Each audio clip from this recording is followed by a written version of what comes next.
honored in 2007 and one of Time Magazine's Heroes of the Environment for his work as the father of carbon trading, to Dr. Richard Sandor. Okay, in your lifetime will be the commoditization of air and water. So what do?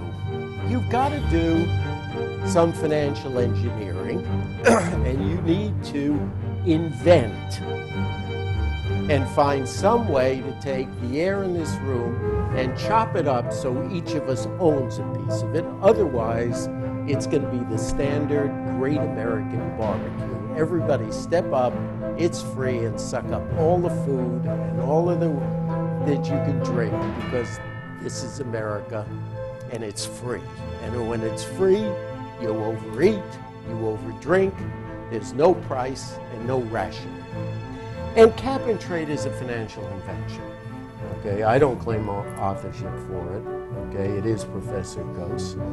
People focus on the value of trading, the volume of trading, and this billion, and that billion, and this trillion.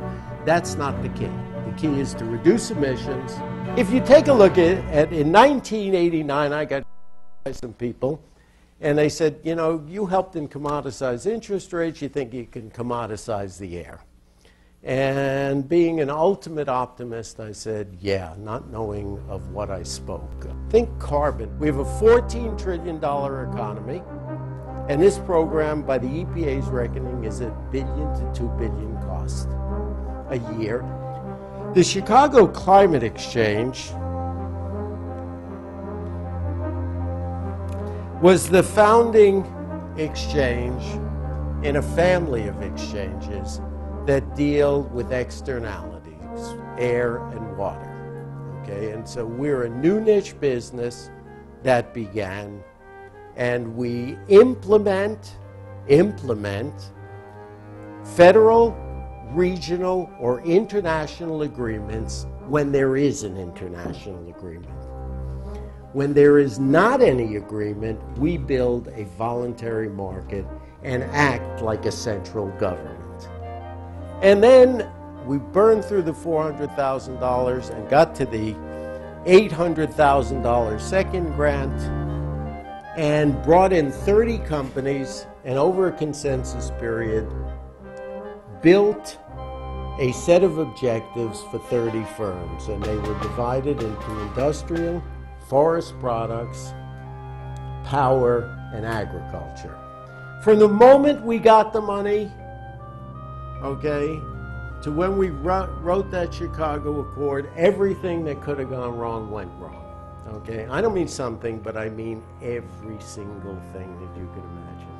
First thing right out of the box, the president pulled out of Kyoto. That was followed by 9/11, the Afghan war, the stock market crashing, the dot-com bubble bursting, Enron imploding and selling energy trading, a deep recession, and a war in Iraq. So that was kind of the circumstances that we began.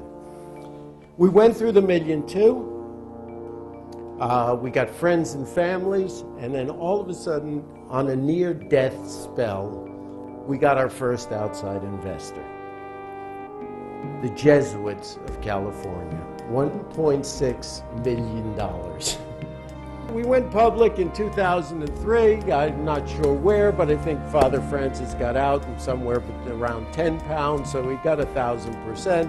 I was happy because it was important that his client do well. I didn't want him to disappoint his client. And so we established an exchange in Europe to implement the European Union's emissions trading system. That exchange last year traded notionally 100 billion of European carbon. We've established exchanges in Canada in a joint venture with the Toronto Stock Exchange, in Australia with Macquarie Bank, and most interestingly enough, in China. We have a partnership with the China National Petroleum Corporation.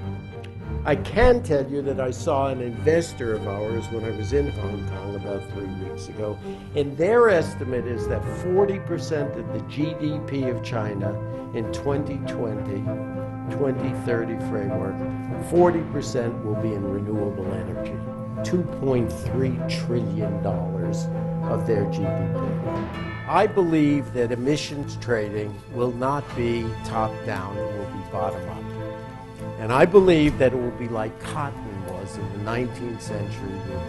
There was a center in Mumbai, in Winterthur, Switzerland, in Alexandria, in Liverpool, in New Orleans, and then arbitrage linked them all, and they had some common features, but they didn't have a lot.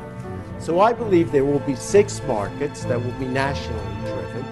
One will be in Europe, the other will be in North America, one possibly in Japan because there's an approach avoidance to trading there, one in China, one in India, potentially one in Brazil and Russia.